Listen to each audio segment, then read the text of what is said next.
মৰিগাঁৱত প্ৰকৃতিপ্ৰেমী মঞ্চ অসমৰ পুনৰ ধুন্দুলি গুম উদ্ধাৰ। বুধবাৰে নিশা প্ৰকৃতিপ্ৰেমী মঞ্চ অসমে মৰিগাঁও বৰঙাবাৰীৰ পৰা উদ্ধাৰ কৰে এটা মজলীয়া আকাৰৰ ধুন্দুলি গুম।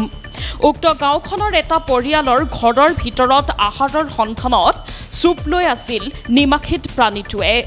ঘৰখনৰ গৃহস্থই প্ৰত্যক্ষ কৰাৰ মাত্ৰকে হাহাকাৰ লাগে চুবুৰীটোত। লোকে লোকাৰণ্য হোৱাত উপায়ন্তৰ হৈ অভিনেতা তথা প্ৰকৃতিপ্ৰেমী মানস প্ৰতিম হাজৰিকা আৰু দিবেন্দ্ৰ হাজৰিকাৰ খবৰৰ ভিত্তিত উক্ত স্থানত প্ৰকৃতিপ্ৰেমী মঞ্চ অসমৰ কৰ্মকৰ্তা ক্ৰমে হিতেশ শৰ্মা, টুটু পাটৰ, বিজু ডেকা আৰু মুনীন্দ্ৰ আমচি উপস্থিত হয় আৰু বিষবিহীনভাৱে সাপটো ধৰি আনি নাতিদুৰৈ নিৰাপদ স্থানত মুকলি কৰি দিয়ে।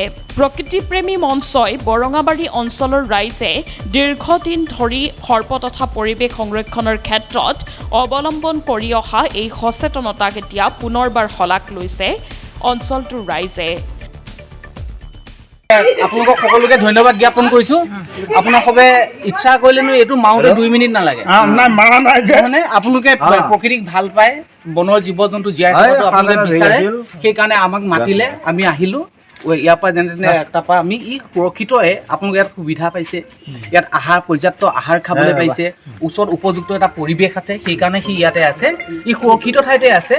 কাৰণ আপোনালোক বহু মানে ভাল মানুহ, আপোনালোকে সুৰক্ষাই দি আছে তাক, সুৰক্ষিত ঠাইতে আছে।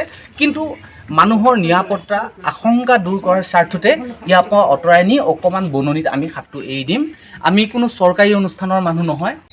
আজি নিশা হঠাতে মৰিগাঁও জিলাৰ বৰঙাবাৰীৰ পৰা আমালৈ ফোন আহিল যে এটা পৰিয়ালৰ ঘৰৰ ভিতৰত একেবাৰে চুকত এটা সাপ সোমাই আছে, যাৰ কাৰণে তাত ঘৰৰ ভিতৰত কোনো মানুহ প্ৰৱেশ কৰিব পৰা নাই। তেখেতসকল আতংকিত হৈ আছে। আমাৰ এই ভাতৃপ্ৰতিম মানস হাজৰিকাই এগৰাকী ব্যক্তিৰ জৰিয়তে আমালৈ ফোন কৰি খবৰটো জনালে। আমি গৈ পাই দেখোঁ গোটেই চোতাল ঘৰ ভিতৰত লোকে লোকাৰণ্য হৈ আছে। তেওঁলোক যথেষ্ট শংকিত হৈ আছিলে।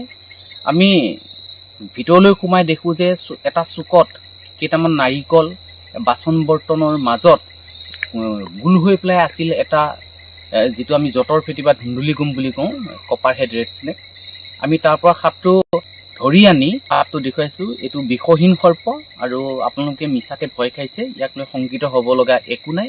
কিন্তু ৰাইজৰ সুৰক্ষাৰ স্বাৰ্থত তেওঁলোকৰ মনৰ পৰা ভয় ভাৱটো আঁতৰাবৰ কাৰণে আমি সেই সাপটো তাৰ পৰা আনি কিছু দূৰতে এটা মুকলি ঠাইত পুনৰ মুকলি কৰি দিম। বৰঙাবাৰী অঞ্চলৰ ৰাইজক কৃতজ্ঞতা জ্ঞাপন কৰিছোঁ, ধন্যবাদ জ্ঞাপন কৰিছোঁ। যিমান ৰাইজ গোট খাই আছিল, তেখেতসকল যথেষ্ট ভয় খাই আছিল যদিও তেখেতসকলে কিন্তু সাপটো কেতিয়াও বধ কৰা নাই।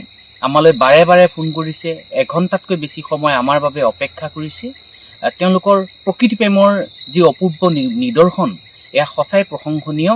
এনেকৈ সমূহ ৰাইজকে সাপ দেখিলেই মৰাৰ যি প্ৰৱণতা, সেয়া ত্যাগ কৰি বৰঙাবাৰী ৰাইজৰ যি আদৰ্শ, তাক শিৰোধাৰ্য কৰি সৰ্পকুলকেই হওক বা বনৰীয়া সকলো জীৱ জন্তুকে সুৰক্ষা প্ৰদান কৰিবৰ কাৰণে আমি প্ৰকৃতিপ্ৰেমী মঞ্চৰ তৰফৰ পৰা অনুৰোধ জনাইছোঁ।